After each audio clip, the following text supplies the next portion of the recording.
by nog 'n lekker episode van Namibië Sonder Grense. Vandag keer ons in Vietnam en gesels met Namibiër Dwayne Duvenhage.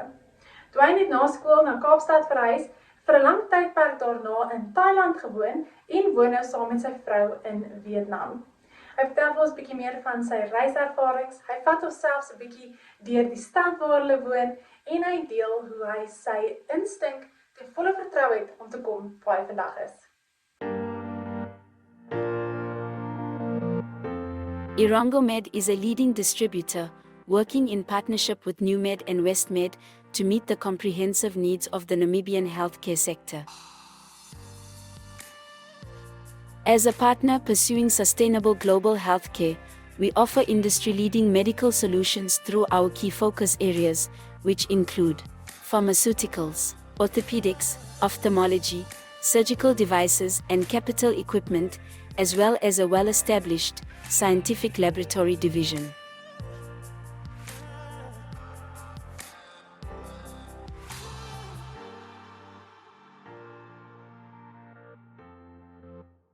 In healthcare, Irangomed is committed to making a difference.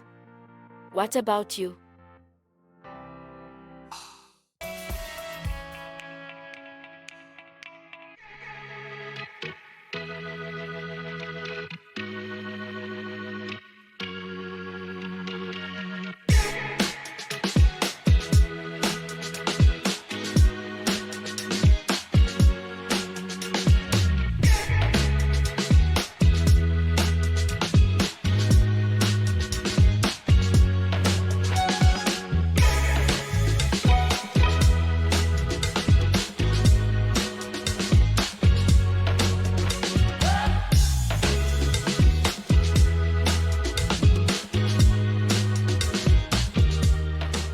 Hello everyone, my name is Dwayne and I'm also known as D here in Southeast Asia.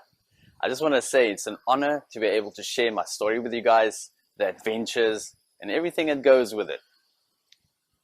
It's been quite the journey so far, especially all the way from where I finished school in Walvis Bay, Namibië.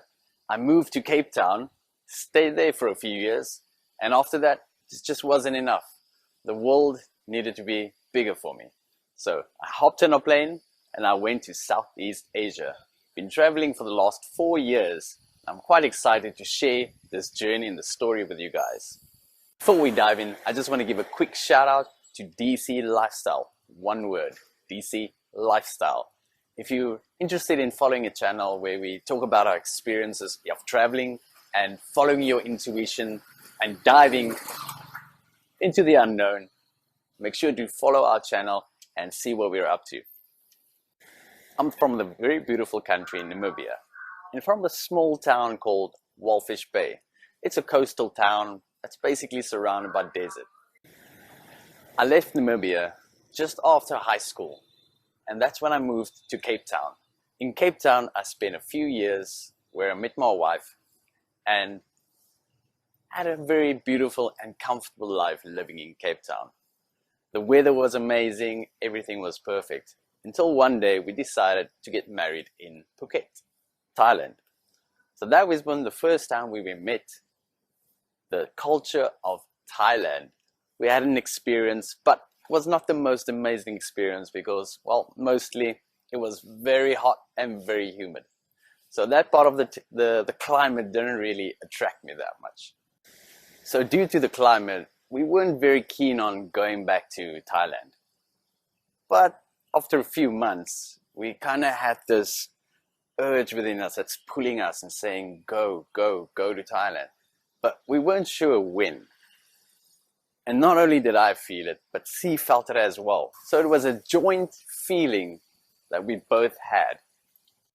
We even got to a point where we asked God, just give us signs on where we need to go. And eventually the signs popped up everywhere. We saw it in billboard signs. We saw it in massage parlors. It was as if the universe was calling us to go to Chiang Mai. But here's the funny part. None of us have been to Chiang Mai. And it's in the northern part of Thailand. And we were in the southern part previously. So that's when we decided, jump on that plane, sell everything, sell the cars, sell the furniture, and we sold everything for ridiculously low prices. But we just knew we had to go. And we just took that money and we came to Thailand. Then 2017 came. It was probably the most scariest, most exciting, most unknown thing that has ever happened to me in my life. It was a beautiful transition. And that was when we got into Chiang Mai for the first time. Chiang Mai was such a beautiful place, and the culture was so different, and everything was different and unique. I mean, just even ordering something at restaurants, most of them couldn't speak English. So eventually we had to take on Thai and learn Thai for about 6 months. But this was also the most scariest thing that ever happened, because finances were running dry. We kind of started losing faith in that things will work out. And 1 year later, we went back to Namibia. After being in Namibia for about 3 months, I walked back into my old job with a 25% increase, and I got a car for free. It sounds crazy, yes, you heard that right. I got a car for free and a 25% increase. But I do believe that's the universe's way of rewarding you for taking leaps of faith. But the urge to go back to Thailand never left me. I still felt like I needed to do more there. I needed to go back. So again, I did the same thing. 1 year later, I sold everything and I went back to Chiang Mai. 2021, the middle of COVID, we decided we're going to make that move back to Chiang Mai.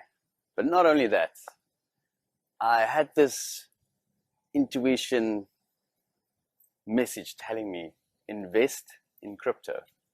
I don't know what crypto was, but yet I did it. The project did really well, and I made enough money to stay in Thailand without even working. But eventually, the same thing happened again. So the money we had left was enough for 2 flight tickets. And I just realized I'm not going to do that again.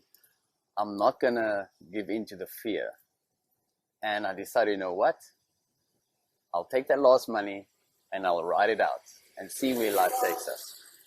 Yes, that was probably the most scariest thing before the move coming to Thailand. But it was such an amazing choice, because look where I'm here today. And today things are beautiful, things worked out, everything fell into place. And that was just because listening to intuition. So if there's a message I can give anyone out there, is listen to intuition. Listen to those soft nudges that tells you go somewhere, do something, especially when it comes into face with fear. Fear is the biggest limiter I've realized in my own life. And I'm sure it's the same in everyone else's. And so we ended up living in Thailand for 2 years. We lived actually all across Thailand. We stayed in Chiang Mai for about a year and a few months. We moved to Hua Hin, where we lived in a villa for a few months with a friend. Even that we got for free. It's amazing how it just worked out, because this is in the time period we were kind of out of finances. The condo where we were staying the first time was such a beautiful condo with a beautiful view. We met the most amazing people, even meeting people from different countries, having conversations with different types of people, different cultures, different backgrounds. It was truly an amazing experience. And I'm so grateful for it, because due to this experience, it formed both me and C's character. We both grew in faith, realizing that life is truly what you create out of it. It's truly what mindset you put behind it. What's the craziest and strangest things that has happened while being abroad? Well, the craziest, I would say, because I can think of 2 stories. The craziest is the floods that were happening in Asia. Asia gets a lot of rain. So while we were living in that beautiful villa in Hua Hin, there were some floods that happened, and the house almost got flooded. The house is already lifted, but the water got so high that it nearly came into the house. But luckily, just in time, the rain stopped. The strangest thing I would definitely say is the bugs. The bugs that they were selling on the streets for eating, which was quite normal in Asia for eating bugs, was very strange. I found that very strange. And the second thing I found strange with that was the dogs. Here it seems in this culture, on certain special occasions in Asia, they would serve dog meat. But it's not just any dog. It's a very specific bred dog, specifically for the meat and how it tastes. It's kind of like a delicacy. It helped me to realize that I need to let go of my own judgments, because my own judgments block me from seeing the beauty in the culture. And it also made me realize that we eat dogs, they eat dogs, but we eat cows and sheep. They're all animals. So it made me realize that the judgments within myself, I needed to drop them. And so came the end of living in Thailand, where the immigration wrote into our passports, we're not allowed to enter back again that year. So we had to make a choice, and Cambodia was the next best choice. And when we got into Cambodia, the beautiful thing happened. We booked into a hotel that was just $100 a month. And that's about the equivalent of 1,600 or 1,700 rand, or Namibian dollars. And soon after, the hotel closed down and they sent us to a resort, a very beautiful resort, if I might add. And that just for 1,600 rand or Namibian dollars per month.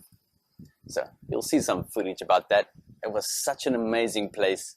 It was so beautiful, so green. While I was in Malaysia, I was teaching Saudi Arabian kids English. And we met this guy called Eric. Eric showed us that there was so much opportunity in Vietnam.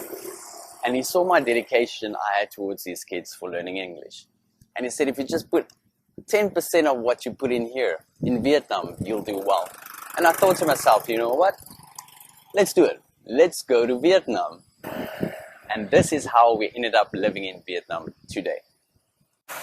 And so we're here in beautiful Vietnam. And it's been one whole year already.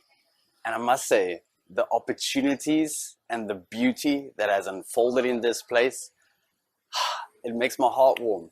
And to be honest, all faith and doubt has been dissipated.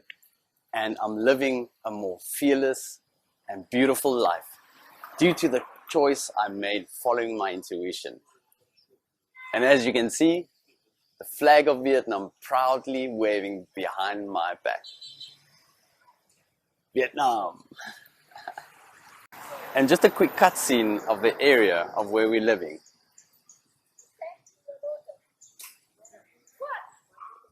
And here is our gym, Bliss Fitness. Hello everyone. Hello everyone. Like and subscribe. So some might ask, what is the weather like and the landscape like here in Vietnam? Well, we're currently in Vietnam, Hanoi, and it's a beautiful city with a lot of green and trees, but there's a lot of rain as well, and they do experience the occasional floods, especially during the rainy season. But compared to Thailand, Thailand was always hot and humid, and it does get cooler at times, but never really that cool.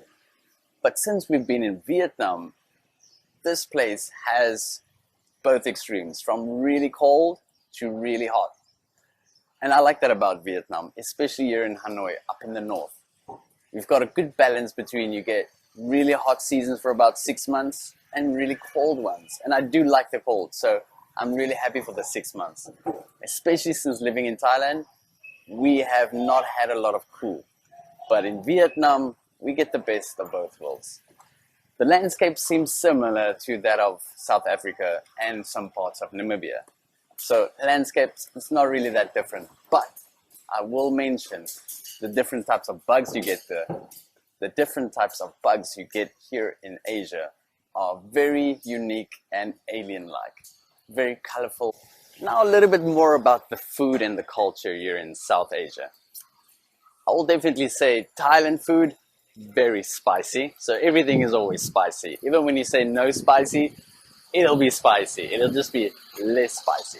But here in Vietnam, the food is more bland. I do enjoy the food, but I will say I miss the food back at home. We've even fallen in love with Korean dishes. You'll see God's Own is a Korean place with amazing Korean food. But not only Korean, Southeast Asia has the world's best dishes all over. And of course, things aren't always smooth. There will be challenges, but it's how you handle those challenges. I think the biggest challenge for me was having faith when things look bleak, having faith when everything looks the opposite of what you were hoping for. The second biggest one was visa runs. Visa runs was always a challenge. You had to find your way through the city, find your way through the countryside, go through a border, work with immigration, and that is definitely my third biggest challenge. It was the challenge of dealing with immigration, because they weren't always friendly, especially at the borders, and especially with Thailand. The final biggest challenge was the constant moving, always needing to pack up and go. That's why we reached a point where we decided, you know what, we're just going to travel light, keep 2 bags, and that's it. We have decided to make this place our new home for the next, who knows how long. Just until our intuition tells us it's time to move on and maybe go live in a different place in Southeast Asia. You never know. We also tend to get the question, what are the festivities like in Asia? Well, it's an experience, I'm going to tell you that. For starters, in Thailand, they got a water festival in the beginning of every Thai New Year. And this is where everyone goes out, they get buckets, they get water guns, and they go crazy. And it's one big water party.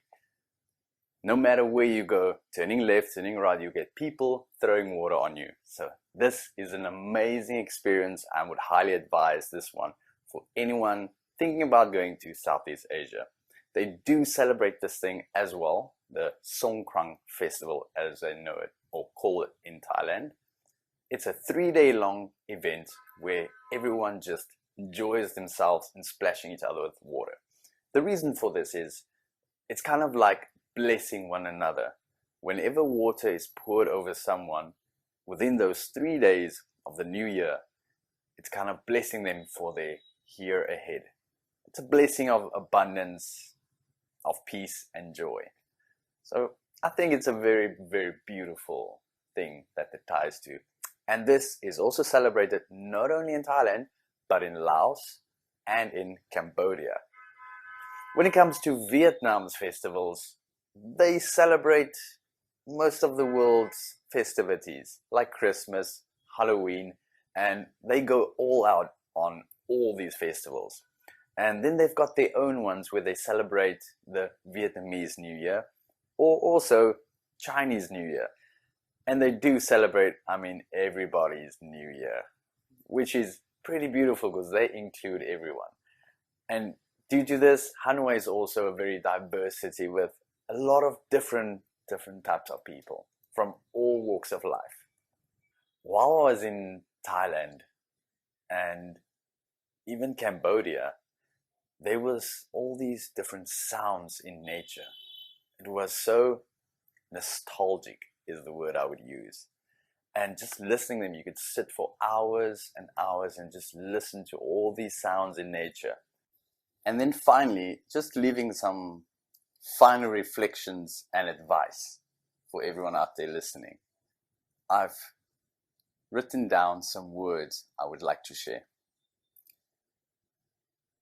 To anyone thinking about moving abroad, it's time to take the leap. It's not always going to be easy, but it will be worth it. You learn so much about yourself, and the world will open up in ways you never imagined. Embrace the differences and don't be afraid of making mistakes. Obviously, that is how we grow. I also want to say that wherever you are in the world, there's beauty to be found. Whether you're in Namibië, Cape Town, or even halfway across the world in Asia. Every place has its own magic. And it's all about perspective and making the most of every opportunity. So I just want to say thank you guys to everyone. Thank you for listening. Thank you for watching. And do not forget to go check out DC Lifestyle. Maybe they'll put somewhere down below in the links or somewhere on the screen. Thank you. And may you have a blessed year. See you again. Bye. Neopaints has established a 67-year Namibian legacy, creating personalized paint solutions that blend quality and innovation for the Namibian people. We pride ourselves in being a 100% Namibian-owned company, investing in our country and our people by employing and empowering true Namibians. With every brushstroke, Neopaints commits to our quality guarantee and always delivering a coat of excellence. At Neopaints, we always stay true to our country. We are as Namibian as you.